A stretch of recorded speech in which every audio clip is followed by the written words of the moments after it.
Just as dramatic as the IPL auctions were, there was another very dramatic story that was playing out in those 2 days. We all saw how the auctioneer, Hugh Edmonds, collapsed on the rostrum because of postural hypertension. What happened next was even more dramatic. A man few kilometers away was asked to put on his suit and run. We have with us broadcaster and IPL 2022 auctioneer Charu Sharma right now to tell us the story. Charu, thank you very, very much for joining us on Turning Point. Have you managed to catch a breath after hectic rounds, several rounds of auctioneering over 20 hours or so? Good question, Rika. Hi, thanks so much for having me on Turning Point. I'm still actually catching my breath. You can sense that. But it was quite a, magnificent sort of providential partnership. And you called me the 2022 auctioneer, but it was actually Hugh. And the first part of the story is near tragic, to have that kind of thing happen during a live event. Right. Oh boy, it must have been really tough on all those who put it all together. Not on me, because I wasn't watching even, or I didn't really, I wasn't too sort of closely concerned with the goings on of the IPL because I've been away from it for quite a long time. But I was so glad, and you mentioned a few kilometers away. No, I'm just half a kilometer away from the ITC Gardenia. And so, so many things came together almost like a perfect, not storm, but a perfect partnership. So we were all very fortunate. There was a lot of banter going on a cricket website that I was following on how you might get stuck in the Silk Port signal. Did you? Was there a signal where you got stuck? Because the auction was meant to start at 3:30, it got pushed to 3:45. That's when all the banter started. Yeah, no, one can understand why the banter, because, Bangalore, sadly, it does have a traffic problem, like any major city. But the truth is, that was only, fun conjecture, because I lived next door. I could have walked faster to IPL Gardenia. And I, it was a very short 2-minute drive. So I was there. Brijesh called and said, can you be here as quickly as possible? In under 15 minutes. And I was there in 14. So, Oh, wow. And that meant getting up from lunch and dressing up, putting up on a suit and reaching. So all of it. Tell us exactly what happened. How did you get the call? Because I understand you were having lunch, not watching the IPL auction, very distanced from IPL for all over these years. What happened really? Tell us about that. Yeah, you are right about very distanced. And that's, unfortunate. But that's for I'll another talk day. about that as well. Yeah. But anyway, so, I was having lunch, and because of my torn shoulder, which is a long story, I was there in Nepal and Kathmandu. I fell and hurt my shoulders. I've been rehabbing it for the last 4 months. Otherwise, on a Saturday afternoon, which it was, I would have been on a golf course playing golf with my phone in the bag on silent, and I would not have responded. So luckily I was home, not playing. Of course, it was a family lunch, and they weren't too pleased that I had to rush off. But Vijesh called, and I said, hi, Vijesh. And I thought, well, maybe it's about some Karnataka State Cricket Association function later, because he's a good friend. We've done a lot of work together. And he said, where are you? And I said, I'm at home. Now he knows I live next door. So he said, can you come to the ITC Gardenia? And I said, what for? I knew the auction was in Bangalore, and he said, well, yeah, the auction's happening. And, unfortunately our auctioneer has collapsed because of some problem. I was immediately very concerned, of course, straight away, saying, oh my God. Yeah, gosh, one felt for Hugh. And so I said, what would you do? He said, yeah, we want you to do the auction. I said, well, that's easy because, I do it. But, so now? He said, yeah, now. It's all live on television. So I said, well, you'll have to give me a few minutes to dress up. And he said, yeah, put on a suit if you can and rush here. So that's what I did. I told the family at the table, I'm so sorry. I've got to run, and I've got to run right now. So I they went mustn't upstairs. have been pleased at all. No, in the short run, no. Later, of course, they were quite Did pleased. the TV eventually get switched on? Did they watch what was happening later? I believe so. So I got a very warm reception at home when I got back. Wow. But anyway, I dressed up and I ran there. And one little additional part is that, I forgot because I didn't realize that there was television. Of course there's television, but I didn't realize that. So now most of us TV types, we take great pride in having a one small tool. Our own earpiece. Correct. Yes. So I forgot. Then I rang up. Really? You forgot your earpiece? Because I wasn't focusing. In such a rush, And then I rang up my wife, who of course was, as always, saying, oh gosh, you've forgotten something again, haven't you, old man? I said, I'm sorry, I forgot my earpiece, can you please send it? So she sent it just in time. in time for you to go on the broadcast? Yes, because they did say, should we lovely. extend the break? Should we do? I said, don't. If you're on air at a certain time, and just let's go for it, because this is what I do, and I don't want the global broadcast to something which is obviously of great importance to those who follow cricket. I really don't think there can be a better example of professionalism. Charu, I have to ask you at this point, have you ever said no to anyone asking you to do a job, paid or not? I mean, I have never heard a no from you. Rika, never. Don't let my secrets out. But you are right. I mean, one of my assets is my biggest liability. I can't say no, and I don't like saying no. If I'm available in all truth, in all sort of, if I'm genuinely available for anything, I can't say no, so I just do it. And you are right, whether one is compensated or not. I mean, you respond to the fact that somebody is requesting you to do something. It's one life. Let's live it. How lovely. So what I want to know is that the IPL Governing Council Chairman, Rajesh Patel, who's your friend, he was aware that you are an auctioneer as well as a broadcaster, and he chose to use that opportunity. And I think the chances were very, very slim to find someone like that in the vicinity of the hotel, isn't it? If you think about it, yes, it does sound like a minor miracle, doesn't it? Or a major miracle. Yeah, major miracle. Major miracle. It all came together quite miraculously. Yeah. Right. And what did happen? What happened really when you got there? Because I understand that there's a bio bubble situation. You had to be taken into the area where the actual auction was happening. And did you have to undergo a COVID test or anything like that? Or any of those protocols had to be maintained? I did. As soon as I got there, one of the first few things that happened is they said, what's your status? I said, I'm triple vaccinated, and I've just had a few RT-PCRs taken because I was in Pune doing the Tata Open Maharashtra ATP event, which I've been doing for the past 2 decades. And there was a lot of testing there as well.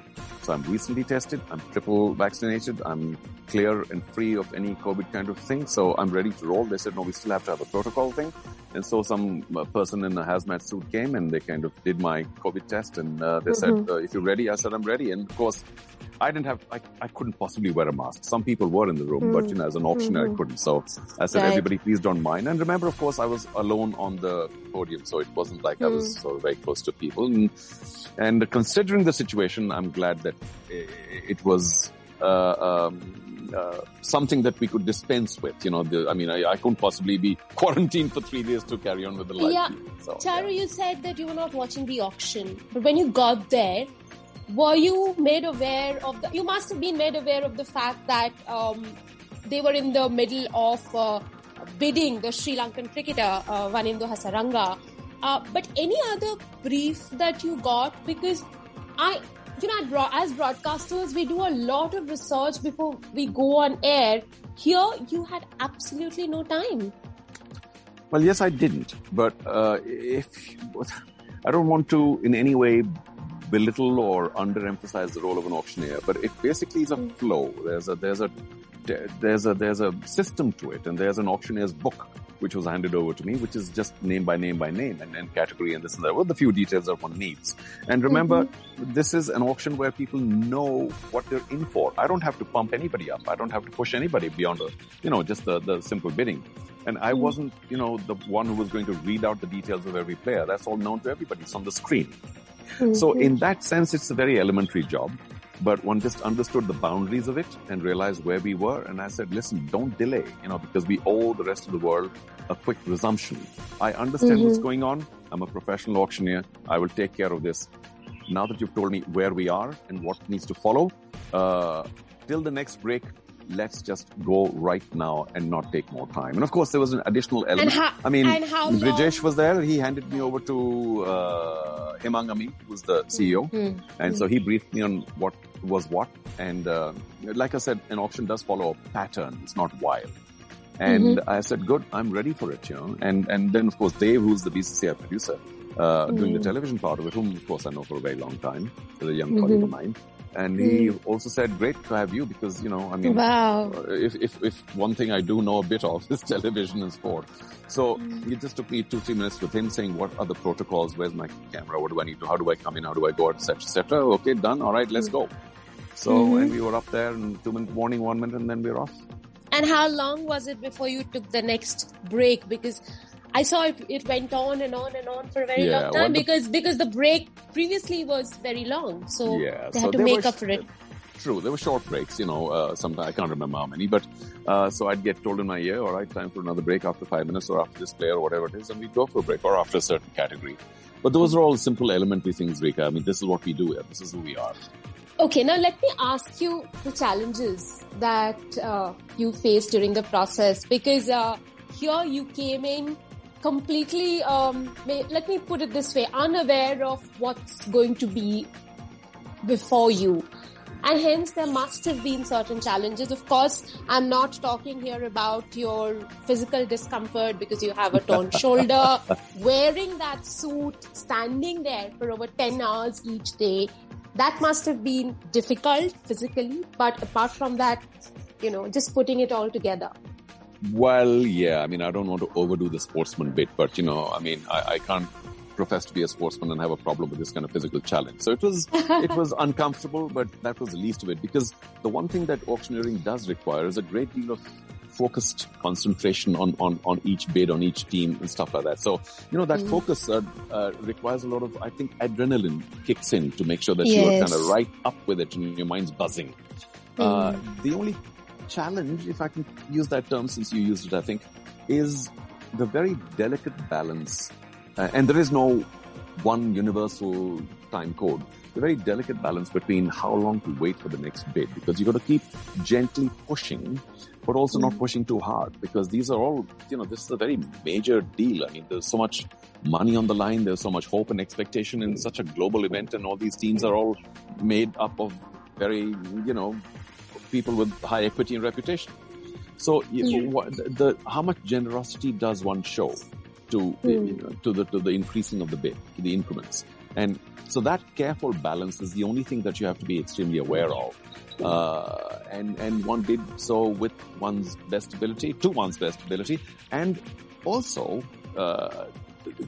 one has to focus, I suppose, and I hope I did, on an extreme sense of neutrality because all 10 teams were just completely the same to me. It didn't matter who had raised the paddle. And so that's just something that one, is sort of an inbuilt automatic response because you want to make sure that there's absolutely no show of bias. I don't have anything to do with any team. But it's just a delicate balance of how long does one wait? Because at times teams can always feel a little, well, you didn't wait long enough for us. But there's no meter, there's no timer. So, that's the only challenge. Charu, correct me if I'm wrong. There was one point when you'd passed on and I think Chennai raised the paddle a second after you'd passed on and then you got back to them. Was it Chennai?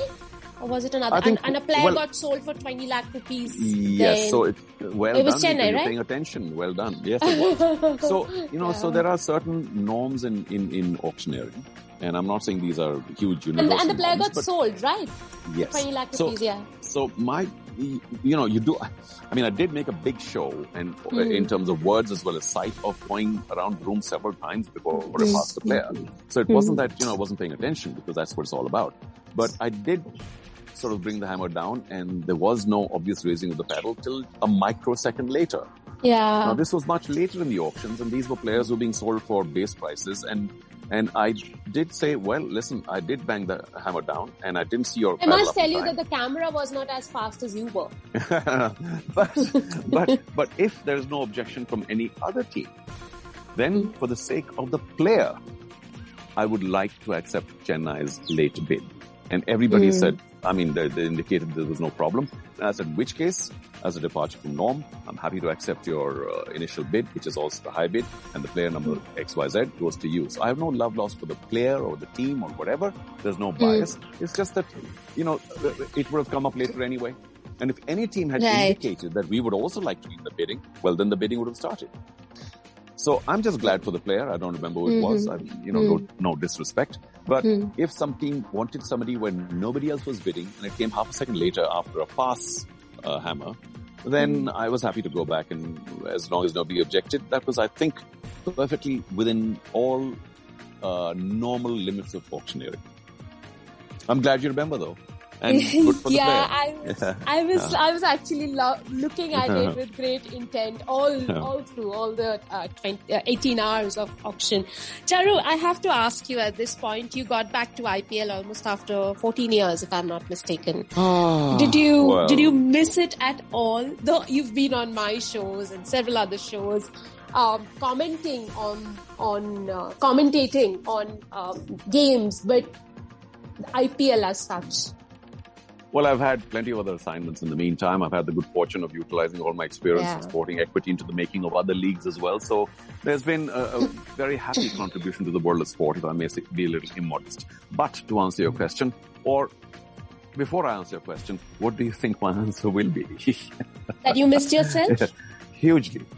I say it in lighter vein. Whenever, you meet people on the street or people you don't know, and they say, hey, Charu, nice meeting you, nice seeing you, and they say a few good words, which is nice to hear. And then they say, hey, we miss you here. Where are you? Why aren't you there? So in a lighter vein, I say, hey, sometimes even I miss myself.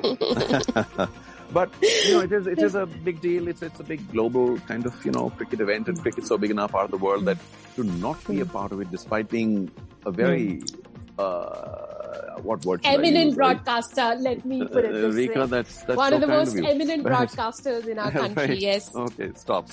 Very kind of you. But yeah, it's, what can I say? As I very sort of famously say in lighter vein, no, my phone number hasn't changed. It's still the same. Now, if people are willing to call it, I'm happy to work. I think people are listening. People are listening to it when you say my phone number hasn't changed. Of course it hasn't. But they must have had the reasons, Rika. They must have had the reasons. But you and Hugh Edwards got a standing ovation when he came back and you handed over the proceedings to him at that point. What did it feel like? You not ending what you started? Well, I'm too old a war horse to really be concerned about, these small things.